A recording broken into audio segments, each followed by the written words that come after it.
എല്ലാവർക്കും news first മലയാളത്തിന്റെ പുതിയ വീഡിയോയിലേക്ക് സ്വാഗതം.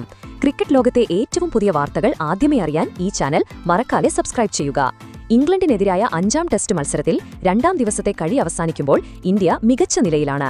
ആദ്യ ഇന്നിംഗ്സിൽ ഇംഗ്ലണ്ടിനെ 247 റൺസിന് ഓൾ ഔട്ട് ആക്കിയതിനു ശേഷം 2ാം ഇന്നിംഗ്സ് ആരംഭിച്ച ഇന്ത്യ മത്സരം ആരംഭിച്ചത് തന്നെ ഇംഗ്ലണ്ടിനെതിരെ ആഞ്ഞടിച്ചുകൊണ്ടായിരുന്നു. ജയ്സ്വാളിന്റെ ഒരു അറ്റാക്കിംഗ് പ്രകടനം തന്നെയായിരുന്നു അതിന് അടിസ്ഥാനം. ആദ്യ ഇന്നിംഗ്സിലെ 23 റൺസിന്റെ ചെറിയ ലീഡ് മറികടന്ന് ഇന്ത്യ ഇപ്പോൾ മുന്നിട്ട് നിൽക്കുകയാണ്. ഒരു ഘട്ടത്തിൽ ഇംഗ്ലണ്ടിന്റെ ബാറ്റിംഗ് കൊടുങ്കാറ്റിന് മുന്നിൽ പകച്ചുപോയ ഇന്ത്യയെ മത്സരത്തിലേക്ക് തിരികെ കൊണ്ടുവന്നത് പേസർമാരായ മുഹമ്മദ് സിറാജും പ്രസിദ്ധ കൃഷ്ണയുമാണ്.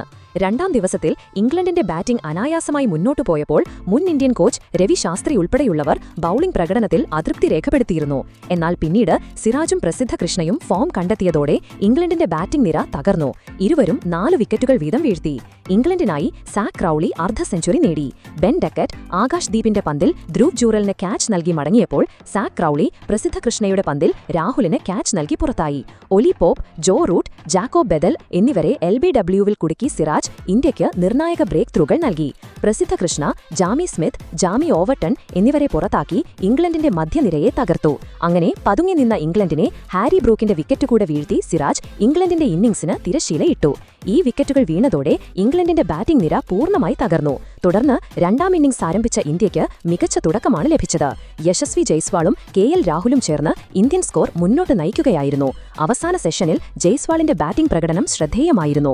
ഗസ് അറ്റ്കിൻസനെതിരെ ഓരോ ഓവറിൽ 3 ബൗണ്ടറികൾ നേടി ജയ്സ്വാൾ ഇംഗ്ലണ്ടിന്റെ ലീഡ് വേഗത്തിൽ ഇല്ലാതാക്കി. 2ാം ദിവസത്തെ കളി അവസാനിക്കുമ്പോൾ ഇന്ത്യയ്ക്ക് അനുകൂലമായ സാഹചര്യം സൃഷ്ടിക്കാൻ ഇന്ത്യൻ ടീമിന് അതിവേഗം തന്നെ സാധിച്ചു.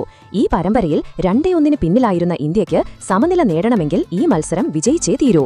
ഈ സാഹചര്യത്തിൽ ഇന്ത്യയ്ക്ക് മികച്ച ലീഡ് നിർണായകമാണ്. ഇതേ പ്രകടനം കാഴ്ചവെച്ചാൽ ഈ മത്സരം ഇന്ത്യയ്ക്ക് നിസ്സാരമായി തന്നെ ജയിക്കാവുന്നതേ ഉള്ളൂ. അടുത്ത ദിവസങ്ങളിൽ ഇന്ത്യ ബാറ്റിംഗ് കരുത്ത് കാണിക്കുകയും ഒരു വലിയ ലക്ഷ്യം ഇംഗ്ലണ്ടിന് മുന്നിൽ വെക്കുമെന്ന് തന്നെ നമുക്ക് വിശ്വസിക്കാം. കളിയിലെ അടുത്ത ദിവസങ്ങൾ ഇരുവർക്കും വളരെ നിർണായകമാകും. ഇതിനെപ്പറ്റി നിങ്ങളുടെ അഭിപ്രായങ്ങൾ എന്തൊക്കെയാണ്? അഭിപ്രായങ്ങൾ താഴെ കമന്റ് ചെയ്യുക. അപ്പോൾ ഇതുപോലത്തെ കൂടുതൽ ക്രിക്കറ്റ് വാർത്തകൾക്കായി ഈ ചാനൽ മറക്കാതെ സബ്സ്ക്രൈബ് ചെയ്യുക.